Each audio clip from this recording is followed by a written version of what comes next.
Here's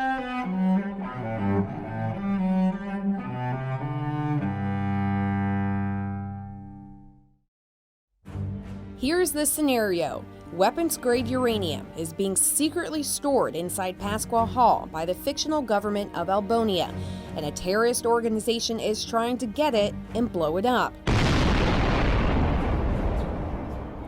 Those are the hypothetical terms of nuclear engineering professor and governor's chair Dr. Howard Hall's class project, pitting one half of the class against another. The blue team's goal is to protect the uranium. They've devised a multi-tiered strategy to secure the dangerous material.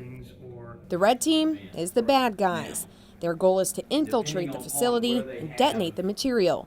Their tactics include an induced riot, food poisoning, and sneaking in through steam tunnels. What the students are learning here today is a real practical exercise in putting together a system, and in fact it should be considered a system of systems, to keep that material out of the hands of the bad guys.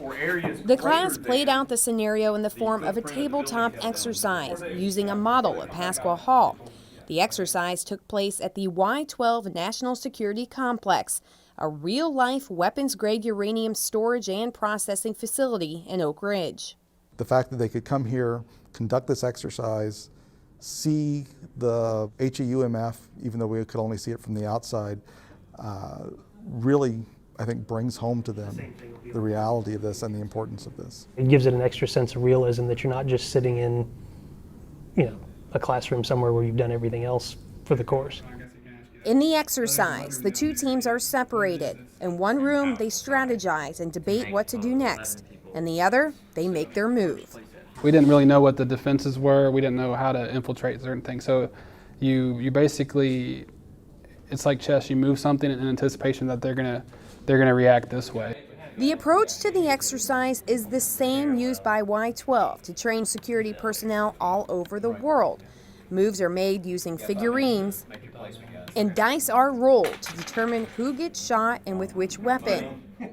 In this exercise, there is even a mole, a traitor on the inside of the blue team. I really felt I looked like I was, safe and trustworthy.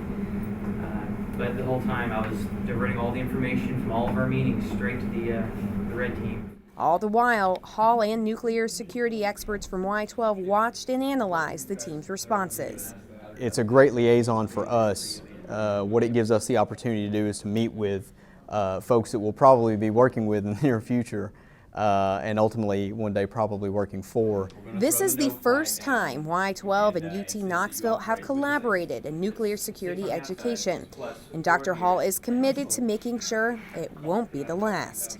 We're going to continue to partner. We're going to continue to find new ways to bring the real-world experiences and the real-world capabilities of places like Y-12 into the academic mission. After 4 hours of attacks and counterattacks, the red team won, obtaining not just their uranium, but most likely a good grade in the class.